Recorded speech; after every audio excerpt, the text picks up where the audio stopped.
La parole est à Alexis Joly.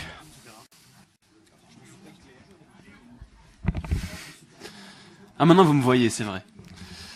Bien, merci Monsieur le Président, chers collègues. Ce dossier-là fait suite à la délibération qui avait été votée en juillet dernier.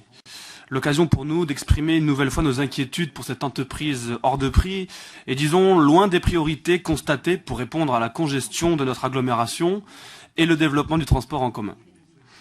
Car ce métrocable repose toujours sur des projets en cours de réalisation. Sur la presqu'île tout d'abord, par le développement des logements et des créations d'emplois, et ensuite à Fontaine, et les projets de concertation, ainsi que les études aux portes du Vercors avec, on imagine, mais personne n'en est capable de s'en assurer, le développement de l'attractivité de ces quartiers et donc de peut-être l'augmentation des trafics.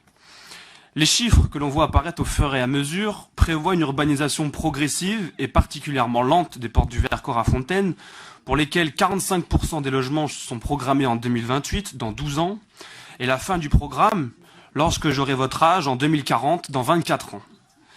C'est sans compter aussi sur le plan de risque d'inondation du Drac et de l'Isère, qui mettra en retard le projet Porte du Vercors avec des conséquences directes qui ne sont pas annoncées. Légitimement, cette concertation a provoqué des interrogations de la part des riverains, mais aussi de toute la population métropolitaine qui, même si elle ne prend pas part aux ateliers publics ou aux registres d'expression, eh bien est inquiète. Inquiète comme elle l'est à chaque fois que vous annoncez une nouvelle avec strass et paillettes. J'en prends pour preuve, par exemple, la limitation à 30 km/h où un joli 70% des habitations est contre la généralisation de la baisse des vitesses. Une concertation qui n'a rassemblé que 800 personnes sur 450 000. 3 ateliers publics qualifiés de très moyens par le Dauphiné libéré, réunissant 350 personnes, 63 avis sur les registres d'expression libre et 300 avis en ligne, d'ailleurs peut-être les mêmes, et enfin un outil de visualisation. Et c'est sans trop d'étonnement que la population visiblement ressent les mêmes craintes que nous vous avions exposées en juillet dernier. Mais bon, cela dit, vous commencez à être habitué lorsqu'il s'agit de monter des projets sans le consentement de la population. Mais la nouveauté, pour le coup, c'est qu'elle se fait aussi désormais sans vos amis de la DTC, avec qui, une fois n'est pas coutume, nous partageons la même vision de ce projet. Je le disais alors, ce projet s'articule autour du développement de la ZAC Porte du Vercors à Fontaine, avec une urbanisation définie fixée en 2040. Pour la réalisation, nous sommes heureux que l'ensemble des élus de ce conseil métropolitain approuve une mesure demandée depuis très longtemps par le Front National, celle qui consiste à donner la priorité à une entreprise locale, ici les Irésérois, Poma ou GMM, mais la législation qui nécessite la mise en œuvre d'un appel d'offres verra alors pourquoi pas des entreprises concurrentes étrangères comme l'Autrichien Doppelmayr ou l'Italien Leitner remporter l'appel d'offres et la réalisation des travaux.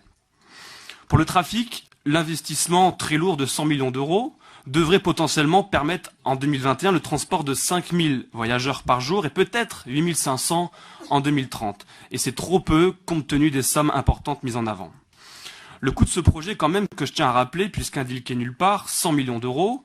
Alors c'était 32 millions l'année dernière, aujourd'hui 55 millions pour le seul système câble, sans prendre en considération la réalisation de 4 stations hors acquisition foncière, on arrive à 100 millions d'euros, et c'est encore sans compter le coût d'exploitation annuel de 2,5 millions.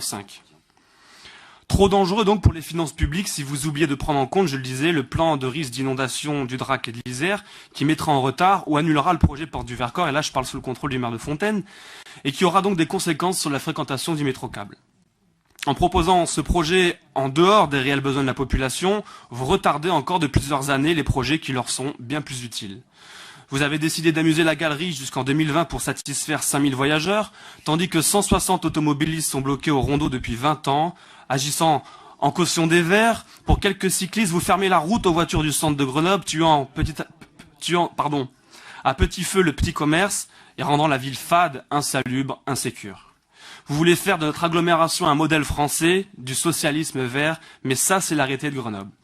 Voilà quelles devraient être vos priorités et quels sont les besoins en matière de transport public. Ils doivent être la prolongation du tram A jusqu'à Sassenage, du tram E jusqu'à Pont-de-Clé, la création d'une ligne de tramway jusqu'à Mélan et le Grésivaudan qui a vu son développement augmenter comme jamais, mais qui doit se contenter d'une seule ligne de bus.